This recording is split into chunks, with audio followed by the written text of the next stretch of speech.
Let me, let me introduce to you someone who's become a very good friend of mine. This is Dr. Rahaabi, Muhammad Rahaabi, and he is the imam a mosque in the Woodlands. I'll let him tell you more about his background, where he was born, where he came from, his journey here, journey to become an American citizen, and all of that. He brings a deep level of faith and commitment to help his fellow man and the men and women here at our agency. Obviously, there's the Muslim faith, the Islamic faith. Let's just be honest, when we as Americans hear that, some things are triggered in our minds that have occurred over the years. Probably a lot of it in a negative way. I'm glad that Rahaabi here is going to be able to address some of these things and help us understand more about the Muslim community that's in Montgomery, Harris County, the areas that we work. So I want to thank him for being here, and he also was one of our chaplains and joined at the same time Rabbi Goldberg did, and they're good friends. They've known each other. In fact, I found out that they've known each other longer than I've known, so we're glad to have both in here. But this is Dr. Rahaabi. Thank you, sir. Thank you so much. Hi, everyone, and it's my pleasure and honor to be with you all here. I would like to introduce my wife as well, Arich, over there. Thank you. It is difficult for me to listen in front of 25 church talk with them. Easy to talk with many people, thousands, but in front of you it is a little bit difficult. So please forgive me if I feel nervous. you are in this position. You are smart. You are many things going on in your mind when you talk with someone or someone talking with you. Every single word, something behind it. So I hope to present my presentation well. You are welcome to have any question. So my name is Rahaabi Muhammad. I studied in Syria, grew up in Syria, 24 years. Then I went to UAE, Abu Dhabi.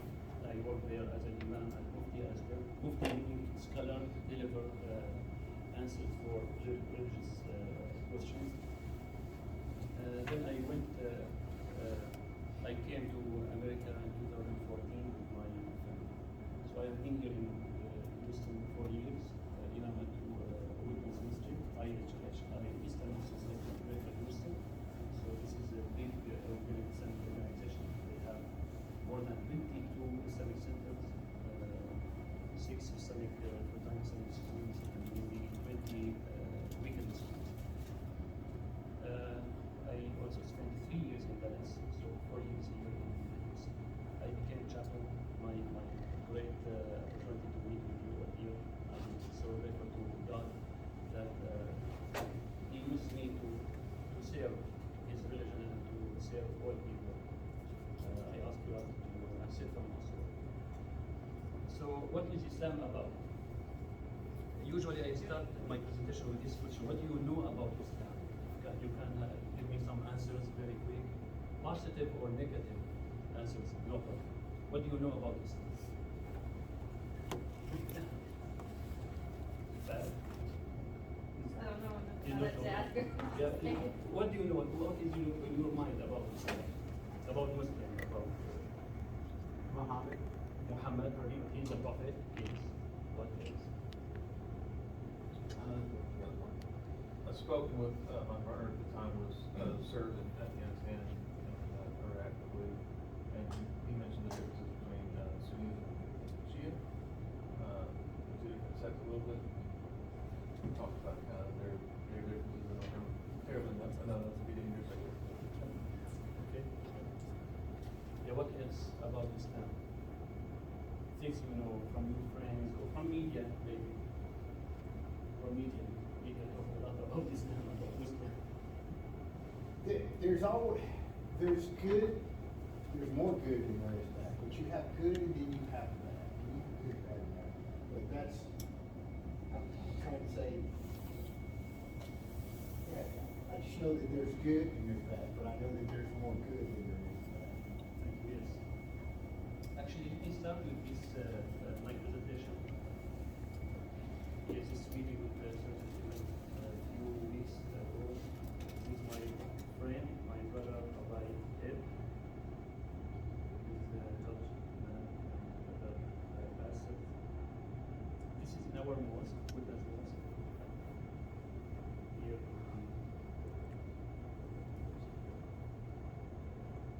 Okay. So now this short video, 3 minutes. In faith tradition, there's a beautiful saying, pray for your neighbor before yourself. It just means that other people count.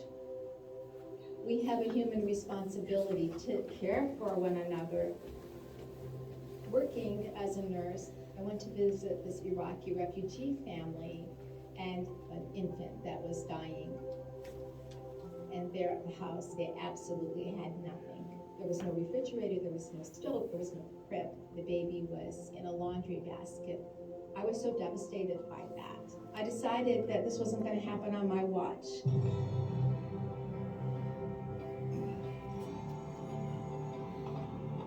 For many years, we existed out of the back of my van. Do you need anything? No, you did.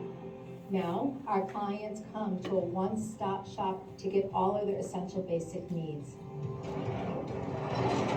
What we do here is provide food, clothing, and shelter,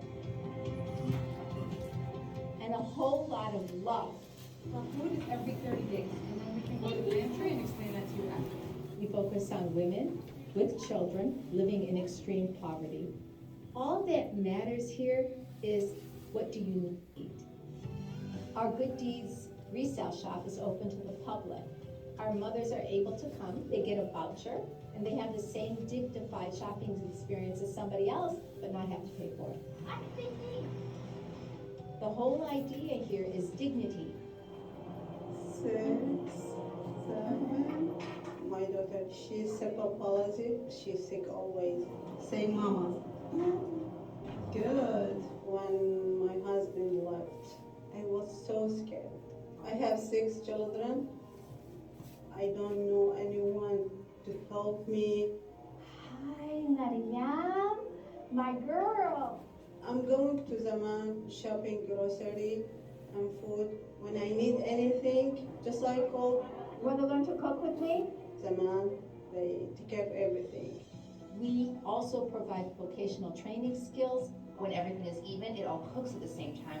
By giving them the training that they need, they're actually empowered. We allow them to see the best in themselves. My mom was really sick. I had no income coming in. I did not know what to do. A friend of mine was taking sewing classes. So I came and I got into the groove of it. I love making clothes, so that's income. And the man helped me to attain my high school diploma. I walked across the stage with cap and gown, yes. Oh my God, I'm gonna cry. The help that they give people, Thank you so much for everything. it comes from me. You wanna go to college? I'm really considering going to nursing school. You know, nurse. Oh my goodness. People just need an opportunity, and they need hope. That's what we do best. They give me not just the food or the money, they give me emotion that I'm not lonely. They're my family, and I like it. How's your apprenticeship going? Pretty good. Are you learning a lot? Okay, good. Nurses are supposed to fix things. We are healers. And this is just a place that heals the world.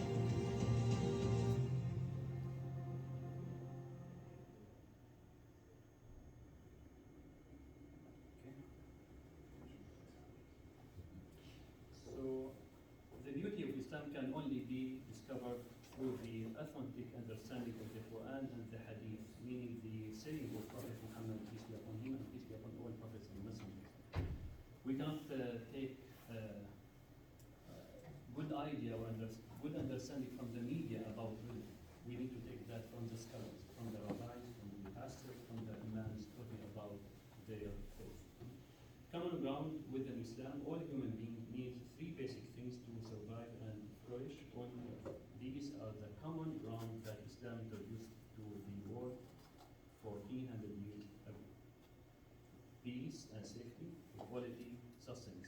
So these three things we talk about in our presentation and talk about some details in these three things, which is common in all faiths. In the name of God, the most merciful and compassionate, we started every chapter in Quran al-Karim, the Holy Book, with this verse, in the name of God. Bismillah ar-Rahman ar-Rahim. And it is a very strong recommendation from Prophet Muhammad to start anything with this verse. Bismillah ar-Rahman ar-Rahim, meaning in the name of God, the most merciful. Meaning mercy, meaning peace, meaning have that in your mind before you start anything. What does Islam mean? Islam means that the word Islam means peaceful or willful submission, closely related to salam. Salam, Islam, peace, the way to peace is through submission to God's will. So we have in our culture, we call some children Islam or Salam, meaning peace. So we have these names, Salam or Islam. How do we greet each other as a Muslim community? Do you know? Assalamu alaikum, peace be upon you. And he will respond with the same thing, peace be upon you too. So that it is also good to know if we're talking to maybe Muslim man or woman, they start their greeting with Assalamu alaikum, meaning peace be upon you. So the one who will respond with the same word, peace be upon you. Islam, we have belief and practice. Believe in God, believe in angels, believe in his books, believe in prophets, believe in the hereafter and divine destiny. Practice 5 things. Declaration, there is no God but Allah and his prophet Muhammad, the final prophet and messenger. Number 2, prayers. We have 5 daily prayers: morning, noon, noon, and sunset. Then after sunset, in 1 hour, the last prayer. We have 5 daily prayers. You can pray alone. You can pray with your family members, and you can pray also at the worship place with the congregation. Number 3, alam, zakah, giving charity, yearly charity, 2.5. If you have that amount of money or wealth, the amount of money or wealth you be qualified to pay your charity to have 83 grams of gold. The value of 83 grams of gold around 5,000 or 5,000. Yeah, we calculate every year the value of that amount, 83 grams of gold, around 5,000. So we take 2.5 at least. If you have that amount for entire year, you are qualified, eligible to pay zakat, meaning yearly charity. Fasting, we have Ramadan. You know, I think we have Ramadan, 30 days or 29 days every year. Fasting from the morning, from dawn till sunset. No food, no drink, no sex. So, and it is not only for food or drink, it is also for controlling self and to behave well and to come back to God, read Quran. It is spirit side more than physical side. Pilgrimage, we call it Hajj, and you know where the pilgrimage, where was in book? Mecca, that black house, we call it the house of God. Who built that house? Abraham, Prophet Abraham, 1,000 years. So Abraham and his son Ishmael, they built this house in Mecca, Kaaba. So we have this practice, daily practice. Faith, believe in your heart, to believe in God. There is no God but God, the one who created us. Believe in angels, believe in books, all holy books, Torah, Bible, and all the the book, all holy books that God sent, revealed them to his prophets and messengers. Believe in the prophets. No one can be true believer or completed his Islam until he believed in all prophets and messengers before Prophet Muhammad, because all of them they came from one house, from God. He sent them all, and we need to believe in all books that he sent. Believe in hereafter, the day of judgment. So Islam is peace with the Creator, peace of mind, heart, and peace with other fellow human beings. Hence, real happiness is achieved. Allah is the Creator, the Maker, the Fashioner. Whatever is in the heavens and the earth declares His glory and His the wise. Muslims are diverse from different cultures, different cities, different countries, different colors. So, how many Muslims around the world? Do you know? 1.8 billion. 1.8. So what is Islam about? Again, peace and safety, equality, sustenance. We'll start with peace and safety. Peace and safety, Islam came to, at that time when Islam came, before 1400 years, with people of Mecca, people of Saudi Arabia, ignorant people, no knowledge, no faith. There is no peace and no safety. Islam came to establish safety and peace between people there.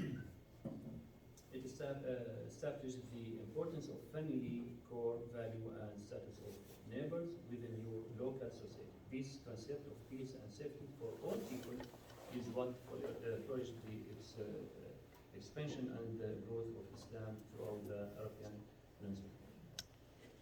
Peace and safety again.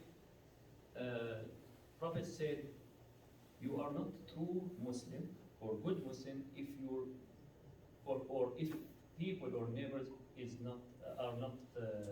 they don't feel safe from your side.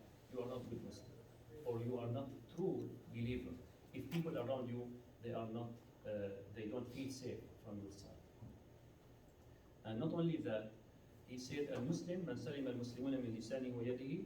The true Muslim, those people they feel safe from his tongue and his hand. As a Muslim, you should not hurt anyone by your tongue, by your words, by your email, by your text, by your anything. You should not hurt anyone by your tongue or by your hands. There is no conclusion in religion. La ikraha fi din. There is no conclusion in. For sure, Islam didn't go and spread out the word with the sword. Some people or some media talk about Islam went with the sword. Prophet Muhammad brought sword, and his companions went out from Mecca to other countries with the sword. It is not. Many ayat, many verses in Quran talking about there is no conclusion or no ikrah. You should not force anyone. You should not force anyone to accept your religion.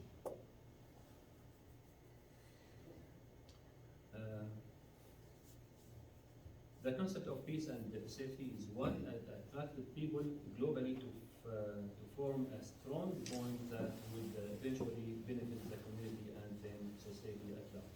With peace and safety comes economic growth when Muslims follow and practice the Islamic rules of business, transactions, and many other aspects of daily life within the moral and ethical codes of conduct. ما آمن بمن مات شبعان وجاره جاع إلى جنبه وهو يعلم. He is not good believer, he is not true believer. Anyone of you go to his bed with full stomach and he knows that his neighbor is hungry. You should not go to your bed before you make sure your neighbor is okay. And if you feel or you know that your neighbor is hungry or he is in need, and you are happy with your family, with your children, you are not good Muslim. You have to check on your neighbors, regardless of their faith. Prophet Muhammad himself, he has non-Muslim work with him. And he dealt with many people non-Muslim at that time. when he moved from Mecca to Medina and became his city, many non-Muslims, and he wrote agreement between Islam and Jewish and Christian people that they have one city, they live in one city, they need to protect their city and protect themselves from the enemy outside of that of the city of Medina. With that, he taught us how to live with others and how to accept others. As a Muslim, we need to accept everyone and respect everyone and respect their faith. Many ayat and many saying from Prophet Muhammad. Now, what if we hear some people in media or they are here, they are in the earth, forcing people to accept Islam? Is that Islam? No. They are practicing their own agendas. They are practicing their own opinion. And they have wrong, of course, things in their mind. ما زال جبريل يوصيني الجار حتى ظننت أنه سيورثه. Prophet Muhammad said, Gabriel kept recommending treating neighbors with kindness until I thought he would assign a share of inheritance for my neighbor. Take care of your neighbor, take care of your neighbor, take care of your neighbor. All the time, Gabriel came with that recommendation from God. Why? Because as a human being, we are here brothers and sisters. We are one family in a small village.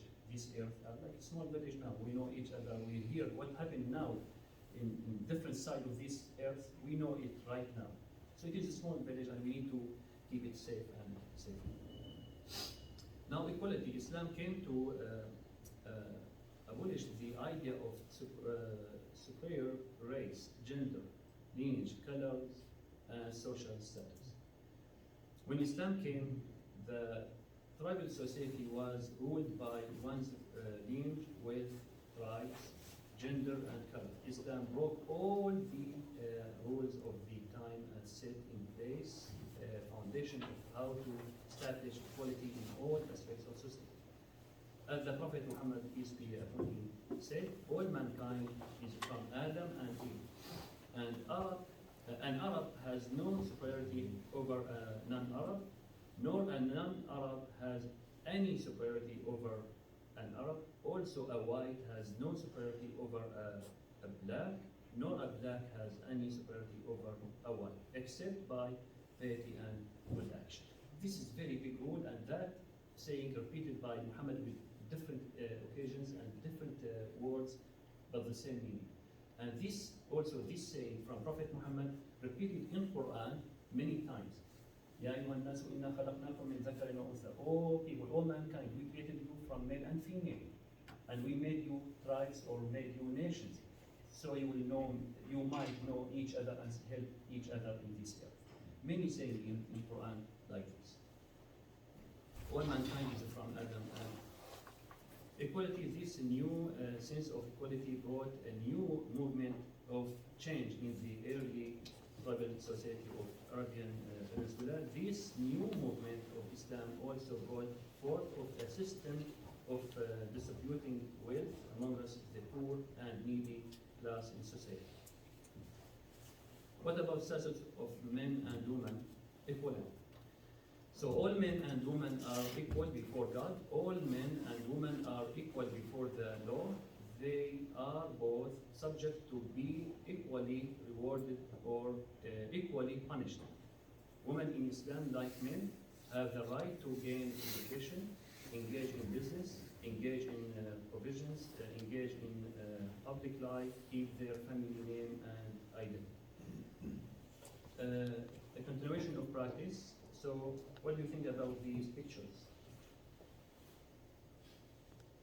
Who is this? Mary? Mary? What about this way? Okay, what about the last one here? This one.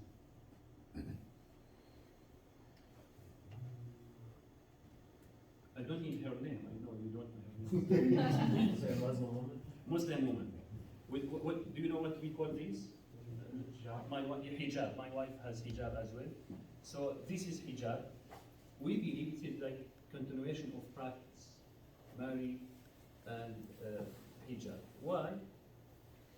it is tradition, and this is like what Prophet Muhammad advised a woman Muslim to wear hijab. Not only that, international practice, Prophet ﷺ, peace be upon him, said this beautiful hadith.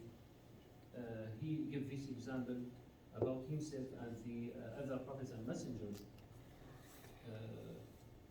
As a man built that house, as you see here, and people came to that beautiful, amazing house, and they said, "What is the stone in the corner? What is that stone? That mist?" So Prophet Muhammad said, "I am that stone." So God completed that house with me as the final prophet and messenger. There is no more prophets or messengers now. Muhammad sallallahu alaihi wasallam, peace be upon him, he is the last prophet and messenger. So he didn't bring something new for people. He came to emphasize the same message of God. He came to tell people, worship God. He came to tell people, stay in the right path. He came to tell people, deal with each other nicely, kindly, with mercy. He came with the same message of all prophets and messengers. Maybe different way of praying, but all of them, they brought this prayer, but not maybe the way we are praying as a Muslim. As a as a Christian, you have prayer, and you go to church to pray. Rabbi, Jewish community, they go to synagogue to pray, or they pray at home, but they have different way to pray. All of that came from God. As a Prophet Muhammad, as a final prophet, he came also with the prayer, but different way. Fasting. It is not a new thing to fast, Ramadan. God told us in Quran that God recommended us or ordered us as a Muslim to fast Ramadan as he ordered other nations before us to fast. But not Ramadan, maybe other month or a different way to fast. Giving charity. You have also charity, also very strong recommendation in your traditions or in your faith to give others. But the way we give, maybe at the percentage we give, may be different than others. But same tradition, same way. There is charity. Believe in God. All of us in different faith, we believe in God. So what I'm trying to say that Prophet Muhammad came to emphasize and to say, I came to continue the same message that people or prophets or messengers before me, they brought. Now the last one, sustenance. Islam emphasizes the importance of sharing and giving. It introduces the concept of zakah, mandatory giving for those who can afford to give. This is distributed to the needy and poor amongst the community. None of you will have faith until he loves for his brother what he loves for himself.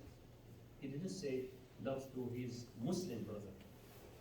He said to brother, you are my brother. I have to love for you what I love for myself. Whatever I wish for myself, I have to wish for everyone. This is because that is good sign you are a good human being. There is no evil desires in my heart to turn me away from you or to hurt you or to think to hurt anyone. This is Islam and this is a saying of Prophet Muhammad. If someone practices something else, criminal, we should not judge his faith. You agree with me? If I see someone doing bad things, okay, his faith forced him to do that. No faith in this earth force or guide people to do wrong things or illegal things.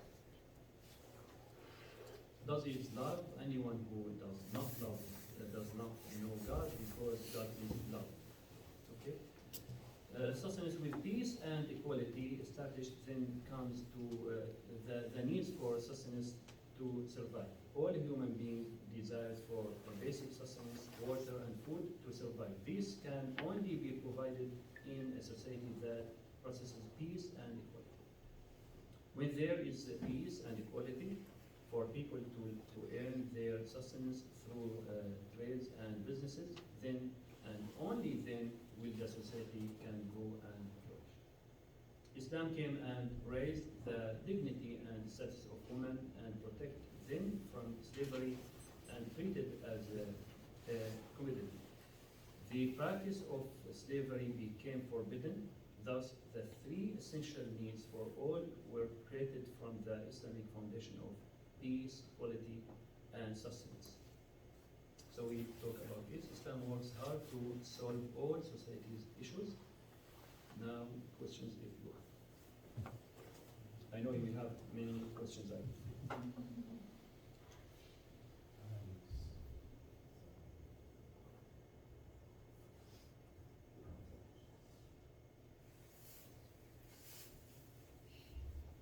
Yes, sir.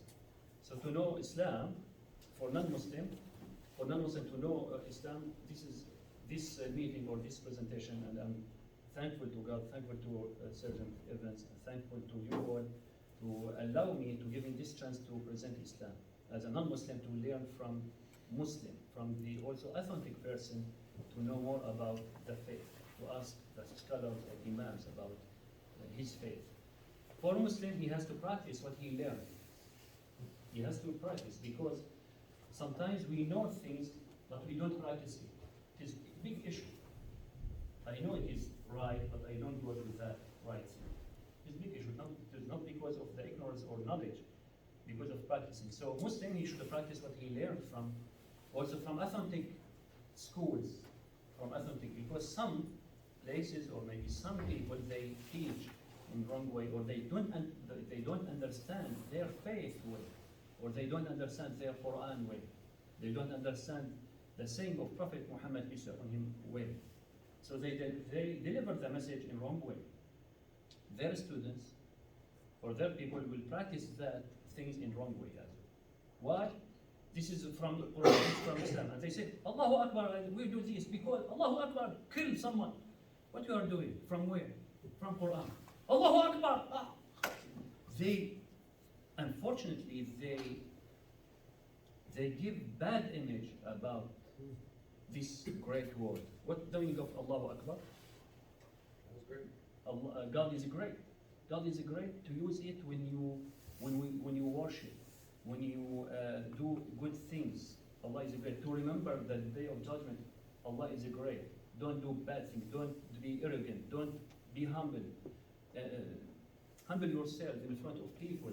Be a good person in front of people. So Allahu Akbar, Allah is great. All the time God is great. Allah is greater than me. Allah my creator. So this is the way we can learn Islam as a Muslim.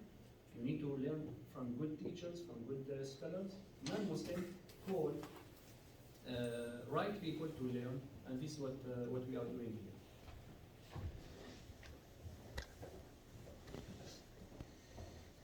Yes. How is it that we find bad examples among Muslims? Muslims are human beings. Lack of proper Islamic knowledge, influence of the, as we said now, weak faith. Yeah. In every society or every community, every faith, we have people, good people, like we said, good and bad. Right. Good people and good bad people. And that was my question. I think it was something even maybe 60 minutes just this past Sunday. I didn't get a chance to catch it, but it was talking about female Muslims and the chance to educate themselves, work. That was coming up again, you know, and my thought process is, how can it be so exploited like that if there's so much good? There's more good than there is bad. Why is this still happening? Does that make sense what I'm saying? Maybe. Right. Yeah. Because that's what they're pushing into us, and it's. That's why we need, as a good people, to put more efforts to help each other, to support each other, to do good things in the societies, to do more programs, more activities together. So we hope media come to cover these good things, and we hope also media to cover good people, to also put the light on them more than bad people, and to help each other to treat or to help these bad people to let them stop doing these things, put them in programs to reprogram themselves again. Yeah, and I think this is my opinion, I think the general public utilizes what the media teaches us way too much.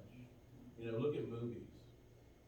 Most Muslims in movies are portrayed Terrorists. as terrorists, Yeah. evil people out to kill others that are not Muslim. And if that's all you know, the downside is that's what you're gonna believe. And, you know, how do we change the mindset of people in general based upon what the general belief is being portrayed that we should believe from media? Yeah. As we said in the very beginning, we need to learn the faith of others from authentic people, not from the people we saw them in the media or in the society. For sure, I should not judge someone is doing bad things in a movie or in the real. He's really bad person. I should not judge his faith. If I am wise person, if I have enough wisdom, if I have enough wisdom, I'm smart enough, I should not connect his faith with his bad stuff. Separate. He is not practicing his faith way. One day I was in like interfaith, Jewish and Christian and Muslim, and they told me, okay, Rahaabi, please say a few words. I told them what I advise myself and advise every one of us here to practice his faith way. That's enough. We don't need to do anything else. Let us practice our faith. What we have from our values, our principles, it's enough for us to have great communities and safe and peace environment for every one of us. But unfortunately, we don't. As a people, not all of them, they practice their faith way. Maybe some people, let me talk about Muslim society, because this is what we do in our speech or at our weekly service. Always, as a Muslim, you have to practice Quran. You should not follow your evil desires. You have to fight your evil, your shaitan, Satan. There is war all the time between you and between your desires. You have to stand up in front against your desires all the time. If myself, my desire asks me to do something wrong, okay, no. Why? Because God forbid it to do.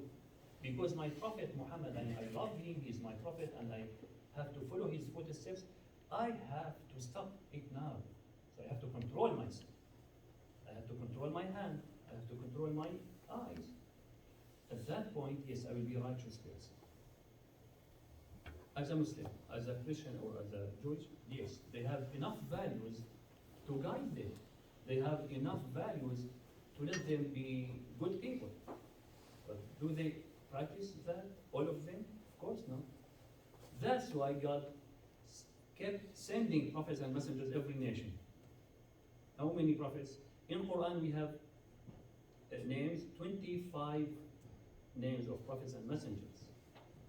Moses and Jesus repeated in Quran more than anyone else.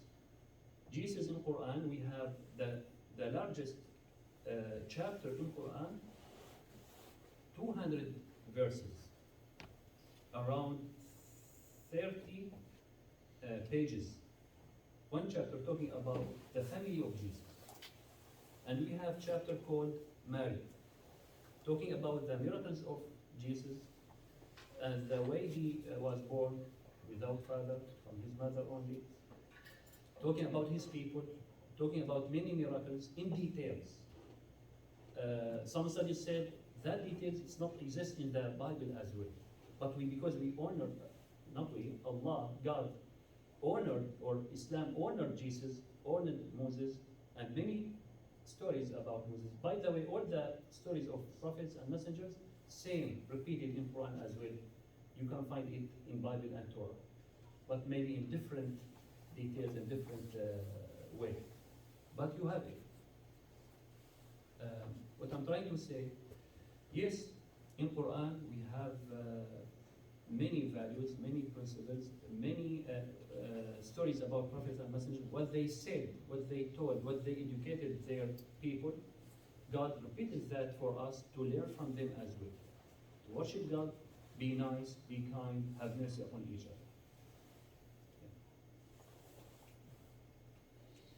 Yes, sir. You have a question. So if we're negotiating, obviously, we're going to be negotiating with someone that's not following your faith, correct? Okay. Do you have any advice for us on how, I mean, is there something we can do, something we can refer back to in the faith to maybe hook them or? Yeah, good question. So,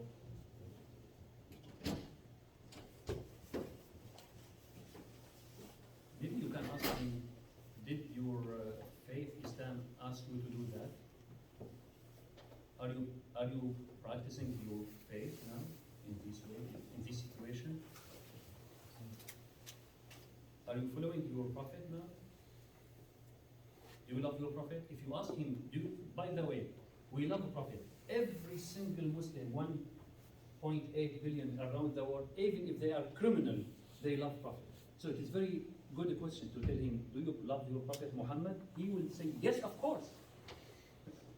So did he tell you to do that? He said, no. So stop doing it. All right, we can pack up and go. Some people, they're very bad people, but if it comes to the name of prophet, he will stand up to support his prophet. Like, you know what happened for the Denmark and the one who do the characters and draw prophet.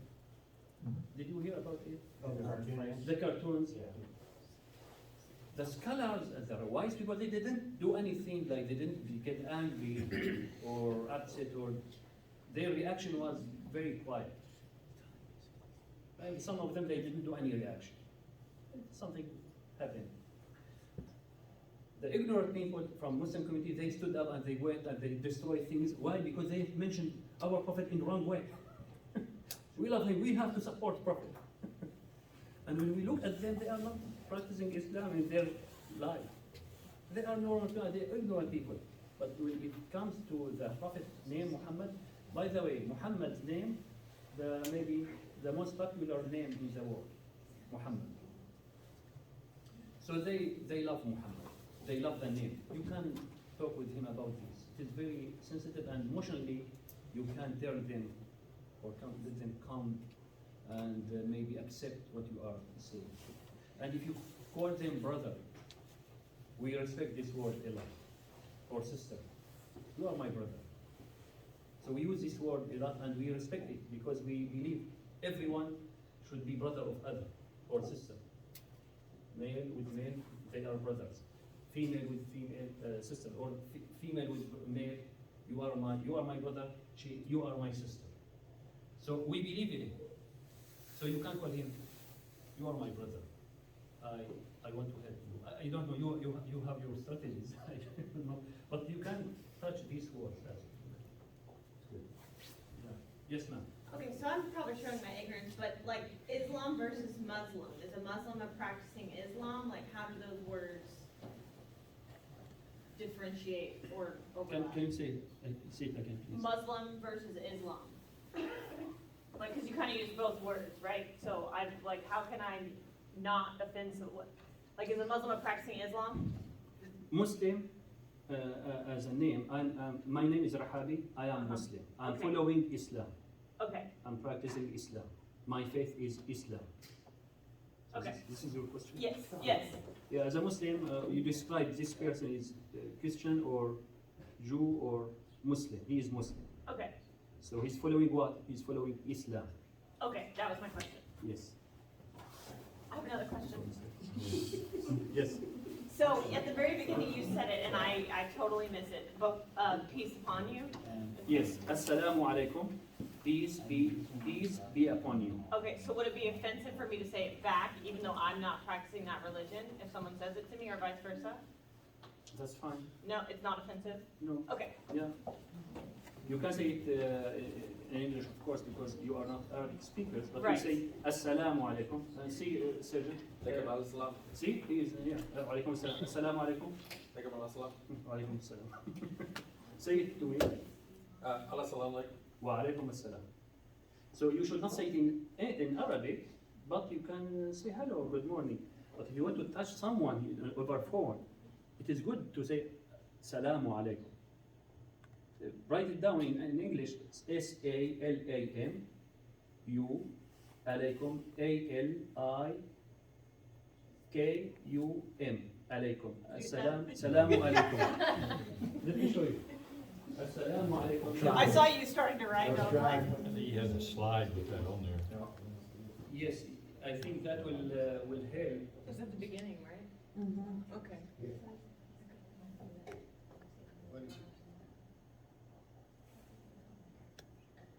Salam.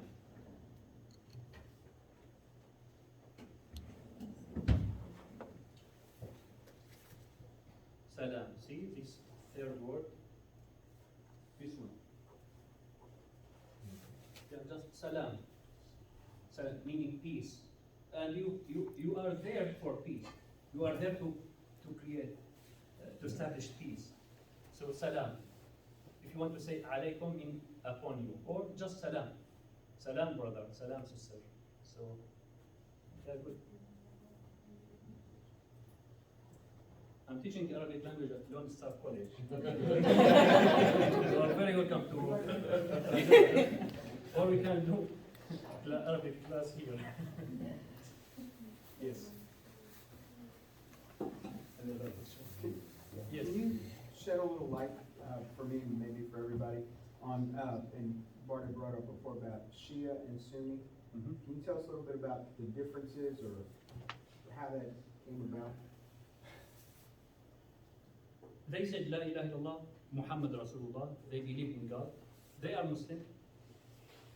The only thing I believe, because of political things, they have that big group and they kept doing this their agenda. Sunni, the majority of Muslims around the world, Sunni, the majority. I don't have number of Shia or Shia around the world, but it's a big group. During these days or last years, many things have been from Sunni against, from Shia against Sunni. And this is what is going on now about from different countries because of them. They have their agenda, unfortunately. They call it, we are Muslim, we have Quran, but they have different ideas, different agenda. We respect everyone as a Sunni, we respect everyone, we hope everyone to have peace. But some of them maybe they create war or create that bad things. They said because of the cousin of Prophet Muhammad, his name Ali, they said we are supporters of Ali. Ali, his name, the cousin of Prophet. And he became fourth Khalifa, Caliph. First one was Abu Bakr and Umar, Uthman and Ali. And he was killed at that moment. And they stood up to support him and to kill who killed him. Till now they said the Sunni killed Ali and we need to kill every single Sunni. So, but we didn't kill Ali. Ali, 1400 years. Done. Already you killed maybe the criminal or thousands of people at that time. It's enough. No, we still need to have revenge, to take that. Would there be a difference, well, if we're talking to someone on the phone, should we expect there to be a difference in their responses based off of if they are Sunni or Shia? I don't have that details about Shia, but as a Muslim, I think it's enough for him, Muslim or Sunni, to talk as a Muslim. You are Muslim. You have Prophet Muhammad, Quran tradition, Quran values. Quran values ask you to do this. or the depend of the situation you have. But anything good, feel free to ask him, because all the values you agree and you believe, it is in Quran. Everything good is in Quran. Everything bad, Quran told us to avoid it. Yeah. Sergeant Evans, he's told me you will have many questions. So I still have maybe 6 or 7 questions so far. Yes, sir. I know most everybody in this room, and like most Americans, think of when we hear like Islam or Muslim, we think of Middle Eastern. But is there a difference between like the Islam, Muslim, and like Africa, and also like the Philippines, who also some people practice Muslim over there? Good question. The only source we have, Quran, and the saying of Prophet. And all of us, we refer to Quran and saying of Prophet, traditions of Prophet Muhammad. But the way you understand this verse in Quran, you will give that opinion. Maybe different scholars, different school thoughts will bring their opinions, but that should not be against each other. Should not go to wrong way. All of them in the same direction. Yeah, but different. Minor differences that maybe make Islam acceptable for everyone, and the most religion growing up. There is no certain way to do the, for example, fasting Ramadan is mandatory or pillar of Islam. Okay? But if someone is sick, he should fast? No. Islam asks him to eat, and he should not fast because he should not hurt himself. If a person, his doctor, told him or told her, you should not fast, he has to follow the advice of doctor, and he can make up later. What about pregnant woman? If her doctor told her you should not fast, she should not fast to protect herself and protect her baby.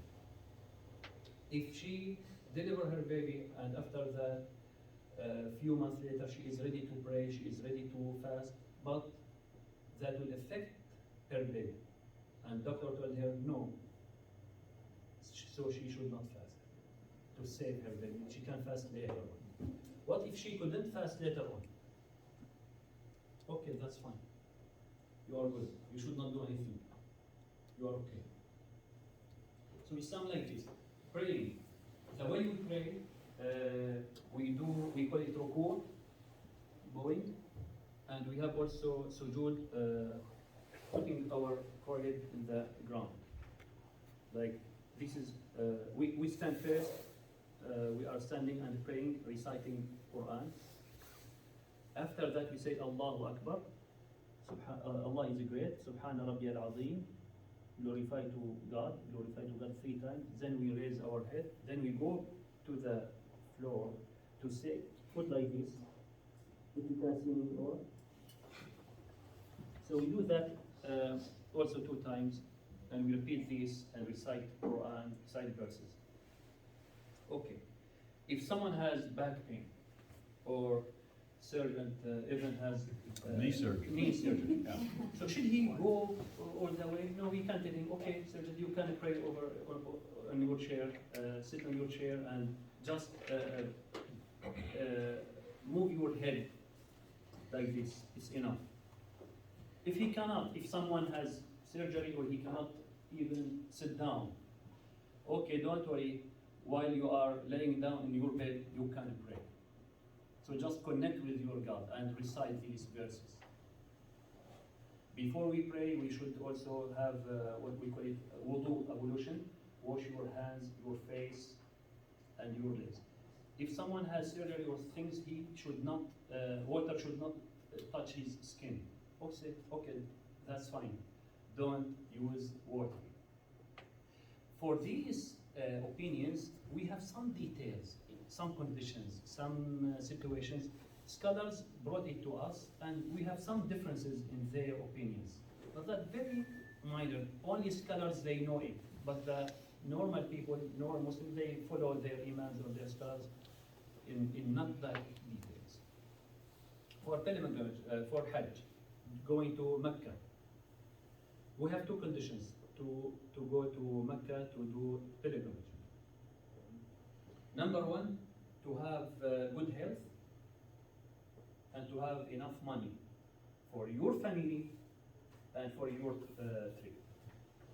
You should not save your money and use it in your trip to pilgrimage and leave your family without enough money. Okay, I don't have, okay, stay. You should not go. It is the pillar of Islam. It is part of my faith. I have to, no, you have not now. You should not do that now. When you are able to go, you will be qualified enough to perform. So we have prayer, fasting, pilgrimage. 3. Number 4, what? What number 4 from our faith? Are you with me?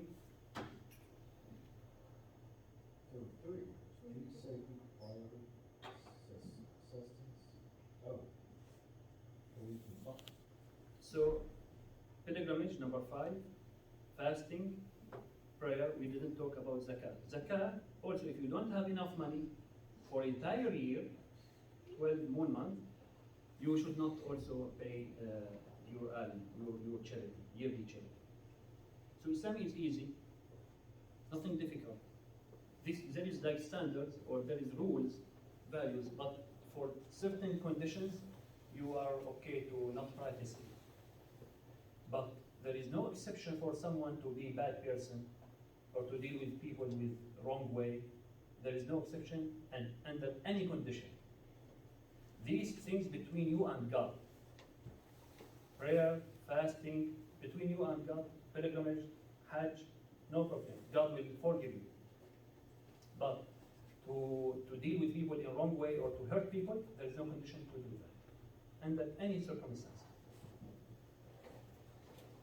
Okay, shaking hand with male and female. You don't ask me more questions, please ask me. Yes. How do you think it got so perverted? Where did you think the perverted belief came from? That people use Islam as an argument for their terrorism and those kind of actions. From where? Yes. From misunderstanding the Quran, arrogant people, they don't study well with good or authentic scholars that came from them, that they wrote their books or they established their schools. Fortunately, they are minors. The terrorists around the world, as a Muslim, you can't count them. Out of 1.8 billion, how many terrorists? You can't count them. Not all of them are terrorists. Groups, small, very small groups, in certain areas, they are terrorists. You can't judge them, you are terrorists, and I can judge them as a terrorist, and I need to solve this issue. You need to solve this issue. No one accepts them, yes. But not all the people, not all Muslim countries or Muslim populations are terrorists. One of one time, a university or church, they called an imam or called a Muslim speaker to talk with them. And he asked them this question: what do you think about Islam? They said, terrorist. And he said, okay, so be careful, I have bomb and I have things here. Why you called me? Why you honored me and you invite me and you also give me gifts and things to, if I'm tourist, if everyone is tourist from Muslim community, so you should not call me, you should not honor me, you should not welcome me like this. So he said, yes, I agree with you. Because of the media, you have that, unfortunately, this idea, Islam connected with terrorists or Muslim connected with terrorists. So that's why we need to find solutions or to do more programs, more activities, to meet with each other, to talk with each other, so we can know more about each other. Yes? Do you think that a lot of the misconceptions about Islam or whatever they were being repaired post 9/11 with the way that the average American thinks and kind of controlled by media and just the damage, like you said, like how terrorists or how Muslims are portrayed in just about every film as terrorists. I mean, do you think that's ever going to be able to be repaired? Of course. With with everyone. We believe in the values and principles. We believe that we need to establish the safety and the better understanding for everyone we can. And to see who is controlling that media. Who is controlling that media? We need to talk with him. Fear God. There is a day of judgment. God will ask you what you are doing. You are doing bad thing not for Islam, not for Muslim community. Islam is Islam, the faith of God, and God is taking care of Islam. People of Islam are growing up more and more. But take care of yourself for the day of judgment. What will answer your God when you mess up these things in this era? And we need to talk with them. We need to talk with them. We need to meet them. Because people, they hate each other when they don't meet, when they don't know more. I have a group from Houston University. They visited our mosque. So the professor, Dr. Samar Zahrawi, she told me after the meeting, after the presentation, and after the dinner, and they were, before they leave, that professor told me, "You see that student, that girl?" I told him, "Okay." She said, "That student," she said, I don't like to go to mosque. I don't like to go to meet Muslim people." She said, "What? They might kill me. They might hurt me. And his mosque, oh, no, please." Maybe she saw some movies or some media. I thought, okay, so the professor told me, but now she came to me. She said, "Professor, can we come again, please, next time?" They are so kind people. We met Rahaabi as an imam, we met his community, we met his family, and they said, they welcome us and they dealt with us as a queen, as a VIP people. I told them, this is our tradition, this is our way when we deal with our guests. She said, "When I came to the mosque, I thought I have to see my knives, swords, here, there, and things make me scared. It is very peaceful place, just carpet, green, and very nice colors, and wall without pictures, without things." I felt that tranquility, peace came to my heart. So, unfortunately, yes, if she didn't come, she will keep that image in her mind. So we need to have more meetings like this.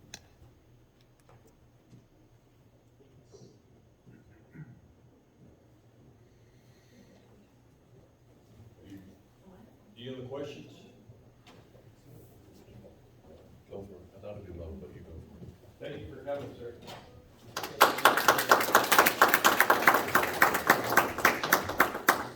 I appreciate Rahaabi and Gobor coming up here today. Let me remind us all that stereotypes are something that just somehow they take over, they ingrain us. You know, all cops act this way. We all are out to try to, we got to shoot somebody at some point in our career. That stereotype frustrates us. We remember when we put those stereotypes other places, it's the same thing. And let me, our Harris County people over here, the guy that just raped the jail sergeant is coming back, as I understand, from a Bible study. All right.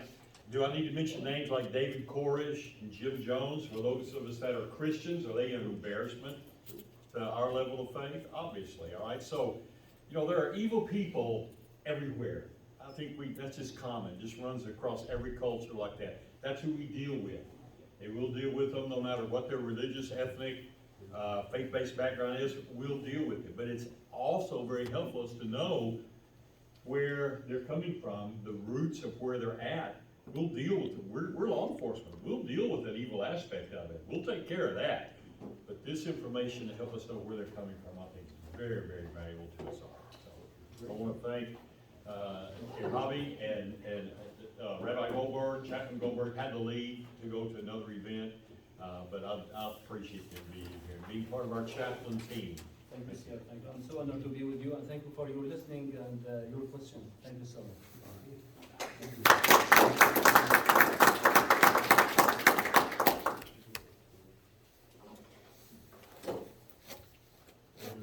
John? The plan for after lunch is we're gonna do some small scenario work after lunch.